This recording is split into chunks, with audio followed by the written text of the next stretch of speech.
Gracias por vuestra asistencia. Es todo un lujo y un honor al mismo tiempo hablar hoy de la guerra de la independencia entre estos muros centenarios, preñados de historia que padecieron los horrores que sufrió el pueblo de Ubrique y este convento, 3 veces incendiado hasta su ruina total durante la invasión francesa de Andalucía. El título de esta conferencia no es casual.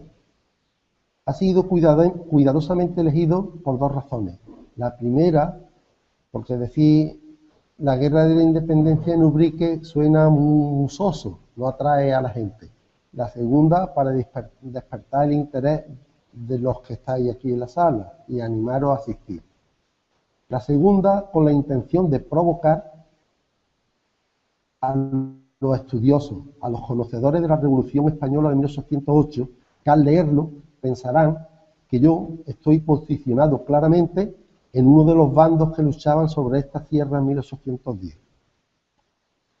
En primer lugar, quiero hacer constar que los españoles, que los franceses también llamaban enemigos a los españoles. La simpatía era mutua y también se decían unos a otros piropos, tales como brigán, carajo, gabacho y otras lindezas.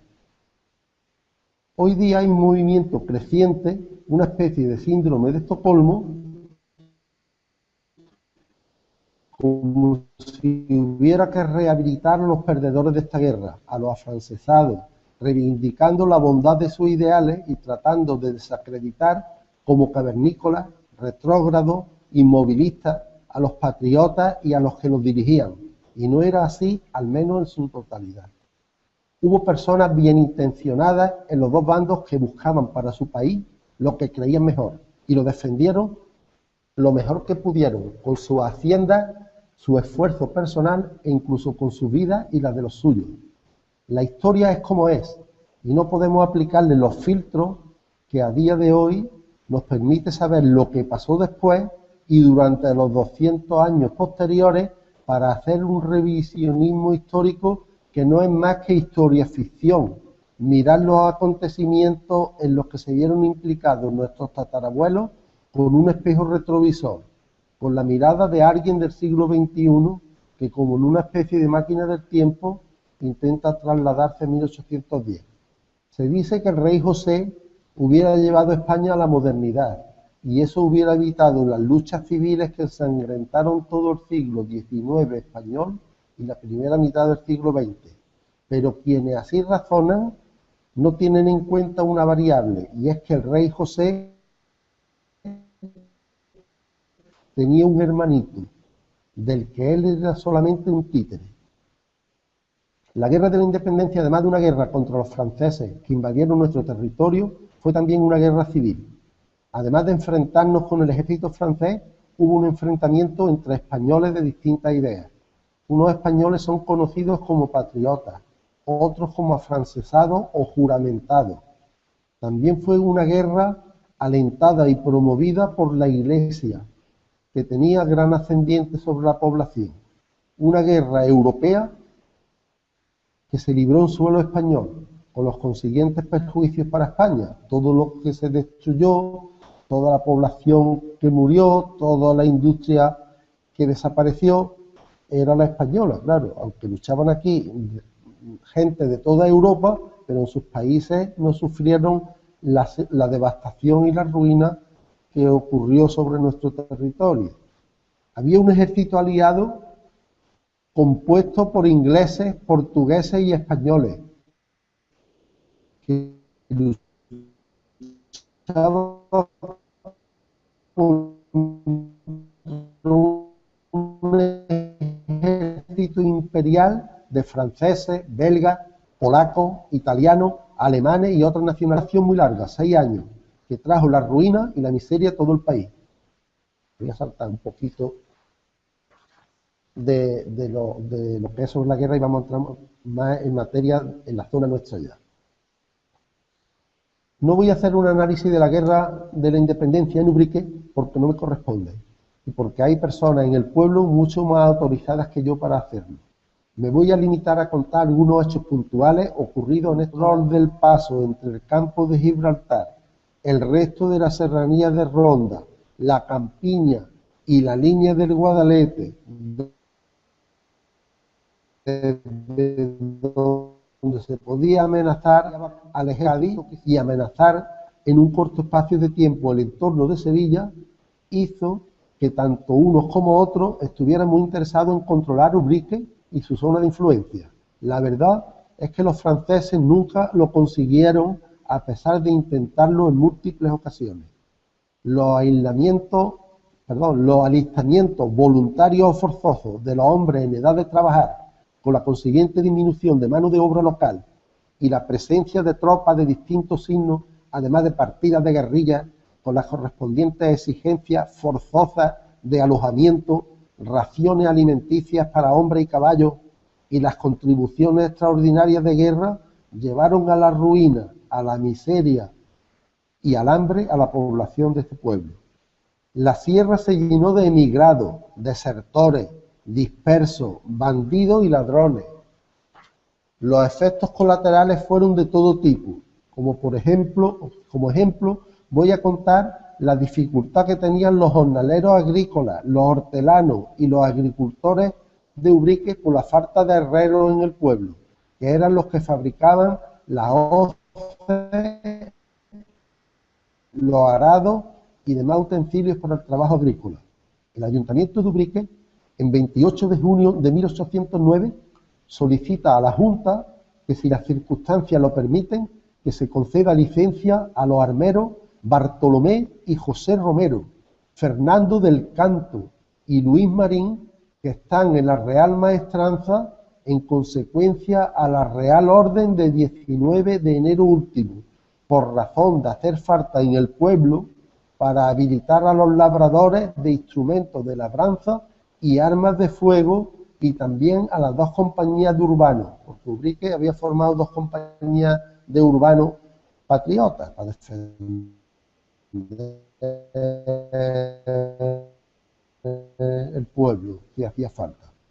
El escrito del Ayuntamiento de Ubrique dice así: Señor, con arreglo al decreto de Vuestra Majestad del 19 de enero pasado de este año, se trasladaron a disposición del señor comandante de la Real Maestranza de Artillería de esa ciudad el 16 de febrero del mismo, Bartolomé y José Romero Vegazo, hermanos Fernando del Canto Mora y Luis Marín, únicos armeros cajeros que había en esta villa, con los correspondientes tornillos de sus tiendas, que entonces se hayan ocupado en aquella maestranza en obras de real servicio.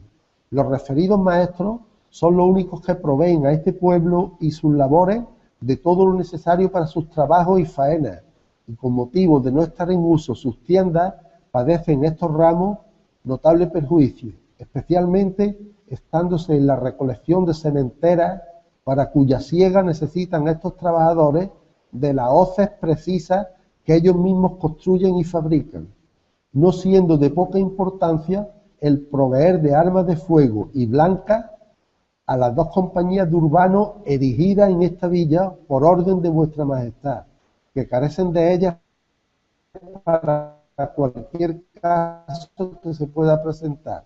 Por todo lo cual, suplica este Ayuntamiento a Vuestra Majestad se digne, por un efecto de su benignidad, si las circunstancias actuales lo permiten, conceder a dichos maestros licencia para que se vuelvan a esta villa a proveer al público de semejantes instrumentos, en lo que recibirá merced y pedirá a Dios nuestro Señor guarde la salud de Vuestra Majestad muchos años.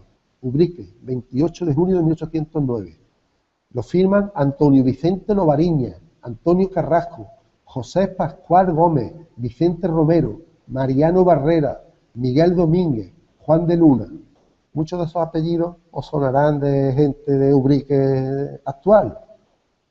La respuesta se produce 10 días después. La Junta contesta al Ayuntamiento de Ubrique, Sevilla, 8 de julio de 1809. La Suprema, todavía no había guerra en Andalucía, ¿eh? La guerra en Andalucía empezó, el rey José entró en Andalucía el 20 de enero de 1810. Es decir, que en Andalucía estábamos en paz. Pero le contestan desde Sevilla: la Suprema Junta de Gobierno del Reino mediante a que las circunstancias presentes no permiten separar de la fábrica de armas ninguno de los armeros que trabajan en ella, no ha tenido a bien conceder la licencia que solicitaba el Ayuntamiento en su memorial de 28 de junio último a favor de Bartolomé y José Romero, Fernando del Canto Mora y Luis Marín.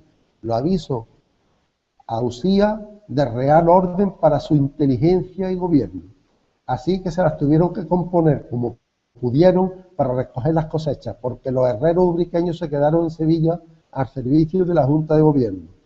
Para hacer honor al título de esta conferencia, voy a empezar hablando de la acción del 10 de junio de 1810. Es decir, los enemigos atacan Villaluenga y Ubrique. El general Serrano Valdenebro escribe el 16 de junio de 1810 un informe al teniente general Abadía, haciéndose eco de la misiva enviada desde Ubrique 6 días antes por el teniente coronel Gregorio Fernández, comandante del escuadrón de caballería de Ubrique y de las armas de las Cuatro Villas. Según la versión de Gregorio Fernández, este había tomado precauciones para evitar una sorpresa que le preparaba el gobernador francés de Ronda, de lo cual había tenido noticia a través de un espía. Supo que unos 300 franceses habían salido de Ronda con la intención de atacar a Villaluenga y Ubrique.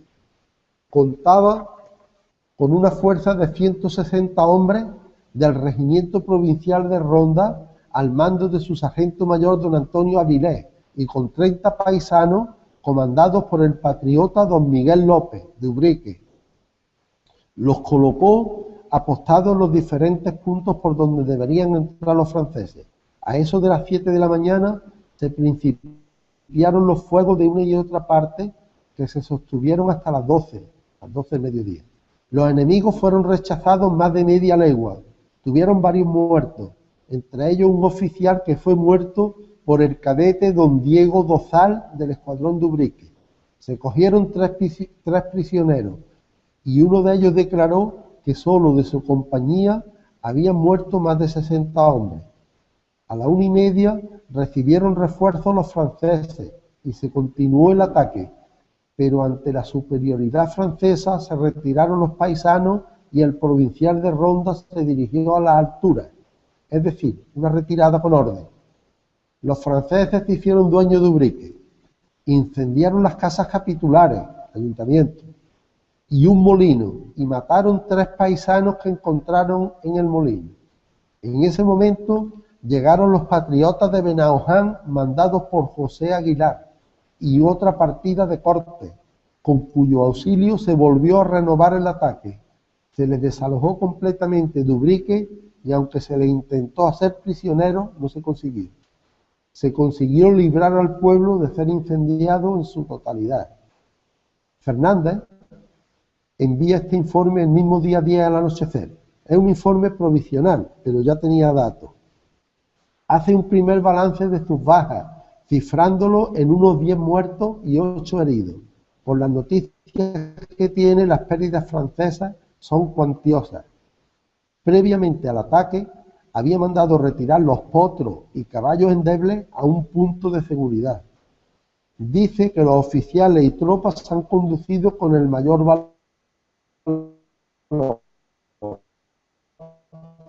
y recomienda por su valor a un capitán del escuadrón de Ubrique, al sargento mayor del provincial de Ronda y a un cadete.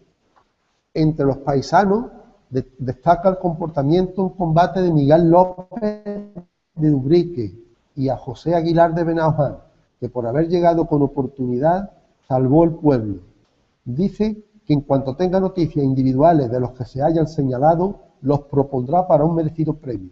Cuartel General de Casares, 16 de junio de 1810. Es decir, el general Serrano Valdenebro desde Casares lo que hace es darse por enterado del informe que el día 10 le había mandado desde Ubrique el teniente coronel Gregorio Fernández. Retrocedamos unos meses atrás.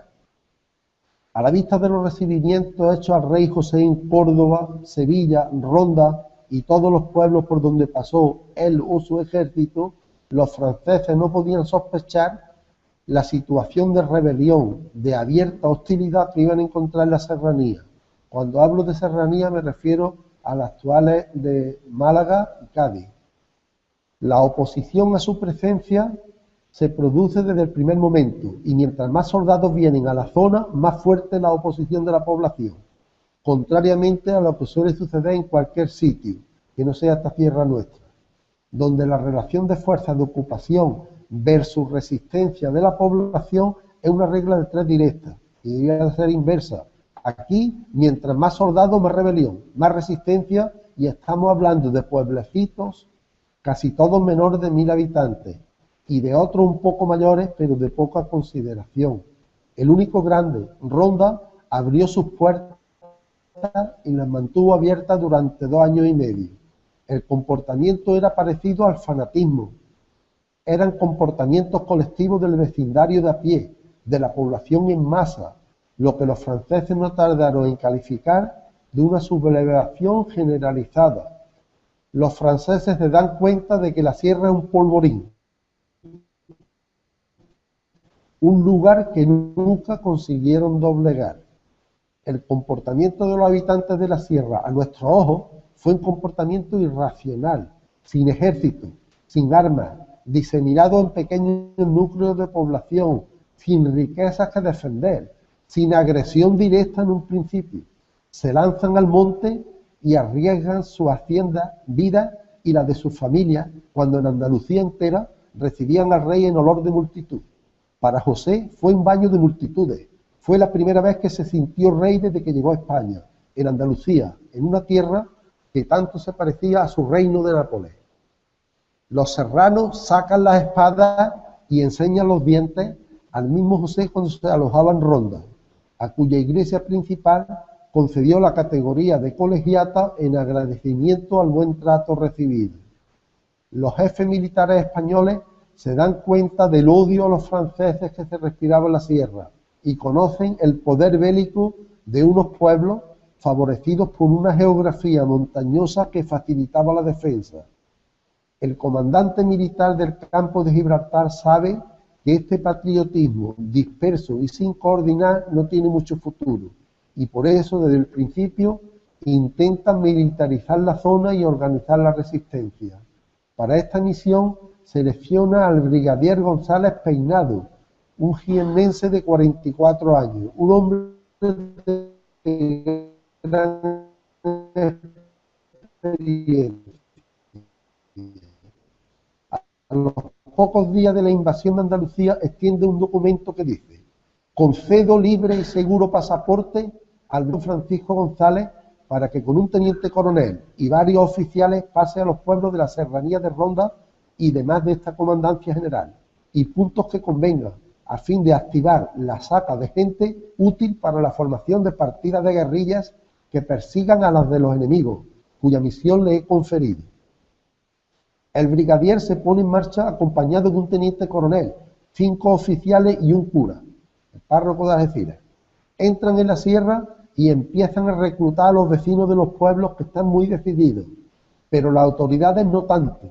Así que Peinado decide dar un serio aviso a la justicia de los pueblos y a los indecisos. Dice: con este motivo fue ya necesario usar de otro lenguaje y, revestido de las facultades con que estaba autorizado, expedir la circular, que a la letra es como sigue: hasta aquí he obrado con los términos que exigen la política y la prudencia, y aún me atrevo a decir que también de mi bondad. Las circunstancias han variado, los pueblos han tomado el justo partido que debían tomar, quieren defenderse, y esta heroica virtud debo sostenerla, y la sostendré hasta dar el último suspiro. Se acabó el egoísmo, señores justicia, la patria es primero que todo, y si vuestras mercedes no me suministran y prestan cuantos auxilios necesite, obraré militarmente. Cualquiera voz insidiosa que se propague, indagaré de dónde ha salido y recibirá el castigo que merezca. Todos somos en el día militares, y el que se separe de este justo modo de pensar no merece el nombre de español. Benarrabá y febrero 17 de 1810.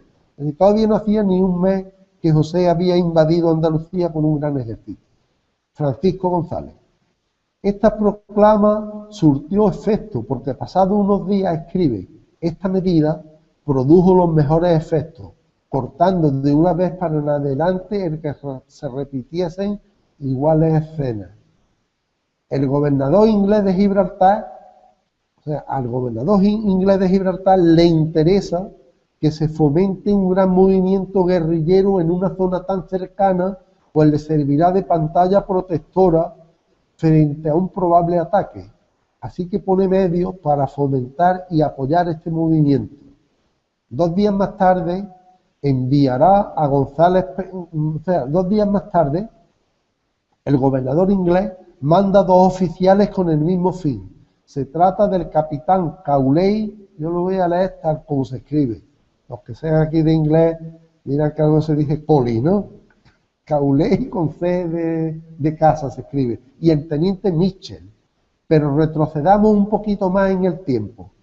Un mes antes, un misterioso viajero inglés llamado William Jacob visitó la sierra acompañado de un teniente de Gibraltar llamado Mitchell. Probablemente se trate del mismo, que vuelve después, para sondear a los habitantes de los pueblos sobre su actitud en caso de una invasión francesa. Este arriesgado viajero, que en diciembre de 1809 y enero de 1810 recorre una zona tan conflictiva, era un parlamentario inglés que casi con total seguridad pertenecía al servicio de espionaje inglés, porque no estaban los tiempos para hacer turismo. El conocimiento de la sierra y de su gente adquirido en este viaje seguramente fue el motivo por lo que este teniente fue enviado a esta misión. Los 2 oficiales ingleses enviados para levantar a los habitantes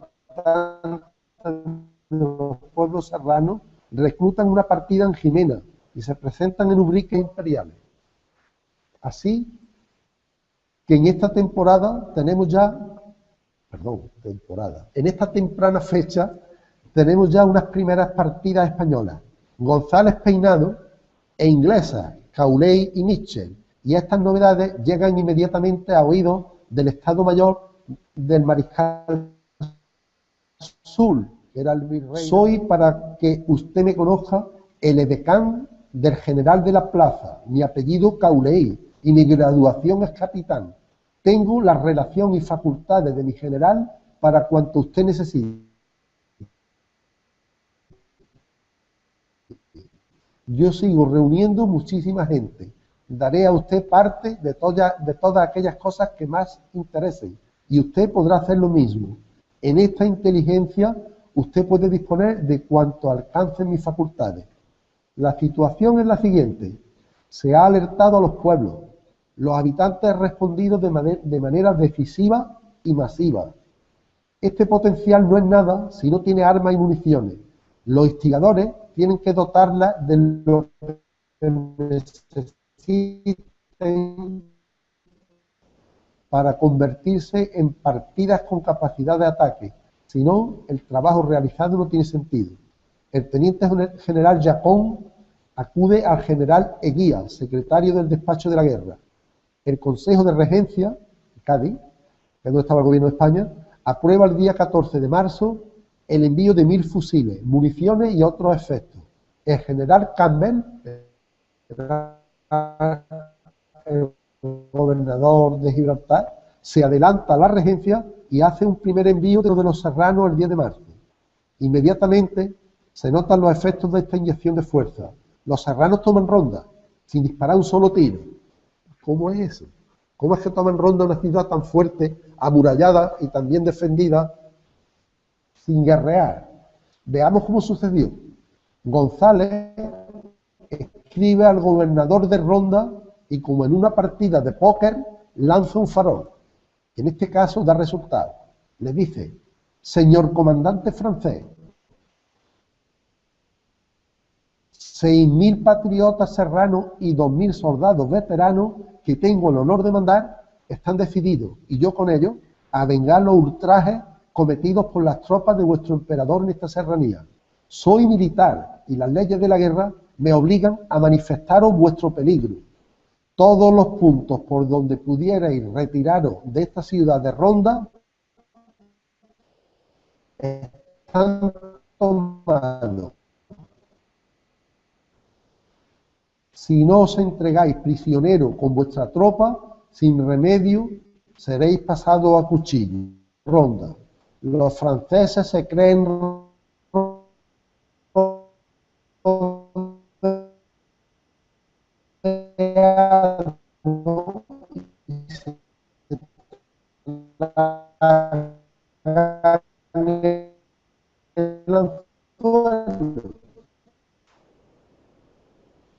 el coronel vino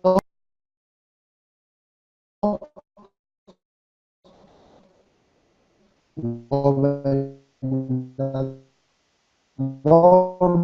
militar de Ronda.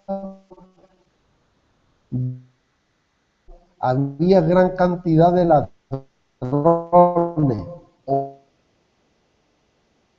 oportunistas y gente de mal vivir.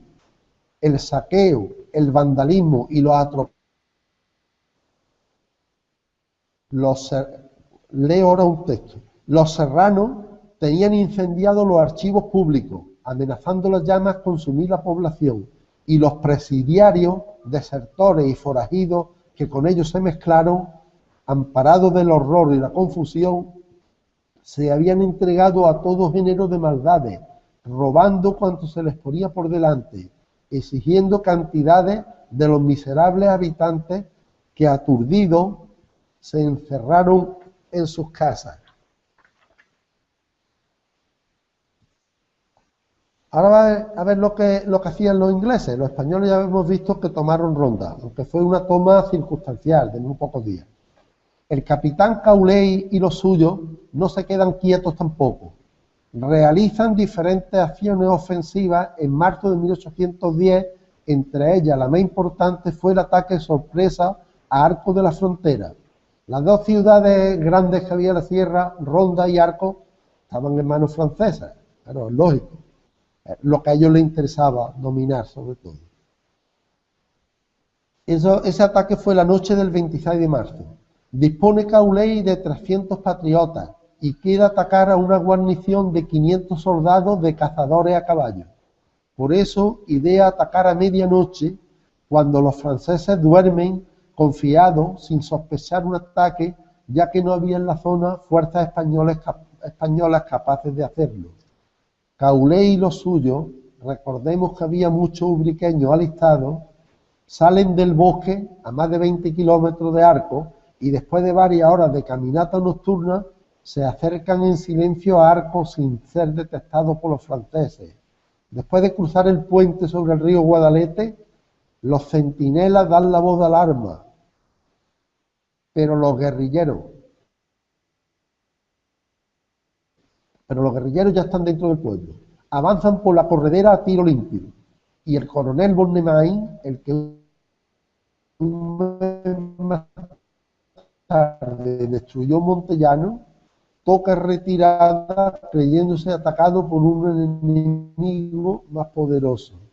En la oscuridad de la noche siempre se ha dicho que todos los gatos son pardos, y cuando te sacan de la cama trabucazos de disparo, retumban tus oídos como 10 cañonazos. Así que medio dormidos y atemorizados salen de Arcos a galope y no paran hasta Gédula, a 10 kilómetros de Arcos. Este fue el comienzo. La consideración que sobre los serranos tenían los demás queda muy clara en la opinión que da el escribano de Casares en una proclama que firma al final de 1810. Dice: así como entre los enemigos los soldados polacos tienen la primera nota de valientes, los pueblos de la sierra, para distinguiros de los demás, os llaman los polacos de la sierra. Era el piropo más grande que les podían echar, ¿no? Los polacos de la sierra. Sí, los más valientes de todos los españoles. Hay varias partidas guerrilleras que actúan en la sierra y el campo de Gibraltar. Dos de ellas son como la cara y la cruz del movimiento insurgente en la sierra. Sus líderes eran Andrés Ortiz de Zárate, conocido por El Pastor, controvertido personaje, liberal, exaltado, que quería terminar a toda costa con los señoríos, con la antigua forma de gobernar España y con la estructura económica y organizativa del régimen. Y a esa lucha dedicó toda su vida, sin éxito, todo hay que decirlo. La otra, la de Pedro Saldívar, apodado El Cabrero, natural de Ubrique, que estaba posicionado en las antípodas del Pastor. Él era un realista convencido, defensor del antiguo régimen, de la forma tradicional de gobernar España. A esa tarea dedicó su vida y la perdió luchando años más tarde en defensa de sus ideas. La vida los trató muy mal a los dos. Nunca les fueron reconocidos sus méritos. Ortiz de Zárate vivió amargado y pobremente hasta el final de su vida, reivindicando el patrimonio que había aportado a la lucha guerrillera. Le fue reconocido el derecho al reembolso de una importante cantidad, pero nunca se le hizo efectivo su importe, con lo que tuvo que pasar calamidades él y su familia. Pedro Saldívar pasó de ser un héroe a ser considerado un bandido, un faccioso, un criminal, por el gobierno liberal de 1820, cuando se lanzó al campo otra vez para luchar contra las tropas del gobierno. Murió con las armas en la mano en Porzuna, Ciudad Real. La partida guerrillera de Ortiz de Zárate estuvo operativa durante 4 meses, hasta que su jefe fue detenido, encarcelado en Cádiz y juzgado. En este corto periodo de tiempo llegó a comandar una partida de 500 guerrilleros. Tenía un carisma y un poder de seducción inmenso sobre las masas, pues a pesar de ser extraño en la zona donde nunca había estado antes, su llamamiento es seguido con gran entusiasmo por numerosos jóvenes al primer contacto. Es algo que llama poderosamente la atención, pues este hombre era un refugiado que no tenía ningún vínculo aquí. Era un profesor de matemáticas, natural de Alicante, que llegó con su familia a Gibraltar en el verano de 1809, huyendo de los franceses. Se integra perfectamente en la roca y vive de su profesión, que le convierte en un hombre muy conocido en la colonia.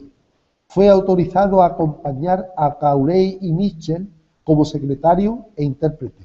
Un mes antes, el 10 de febrero de 1810, Zárate sale de Gibraltar, va a San Roque con el objetivo de levantar a los vecinos a la insurrección. Desde San Roque hace un recorrido por la sierra con el propósito de alarmar y animar a los pueblos. Al final del mismo mes, precipitadamente a Gibraltar por el temor a quedar aislado en la cesta a Algeciras. Unos 10 días después sale de nuevo hacia la sierra, esta vez acompañando a las expediciones militares ingleses, como he mencionado antes. Al conocer la gente y la zona por su visita anterior, hace de enlace entre el capitán inglés y los serranos. Es una visita corta, pero el último día de marzo los dos oficiales reciben la orden de volver, y es en ese momento cuando el Pastor tiene su especial momento de gloria.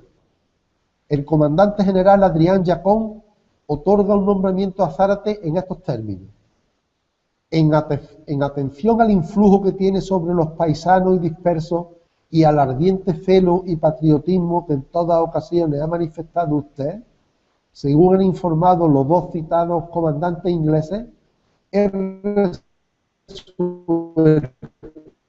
autorizar el nombramiento de primer caudillo que han conferido a usted los pueblos de la sierra, esperando de su celo, pulso, talento y acreditado patriotismo que contribuirá en un todo para el mejor acierto en la defensa de la patria.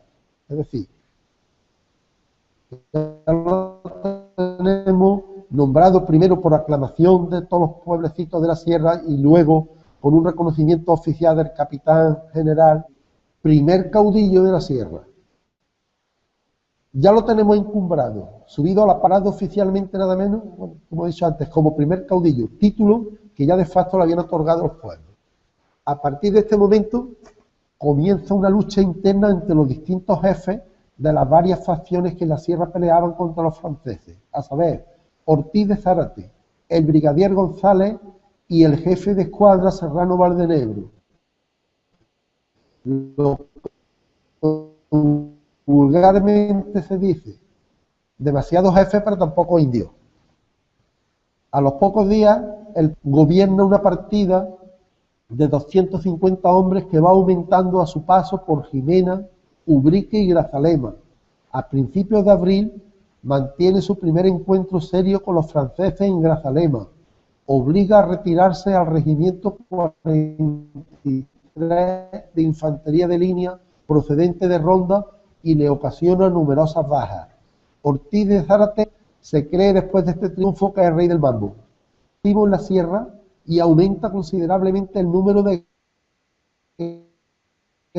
guerrilleros con tentadoras ofertas mucho más interesantes que las de la competencia.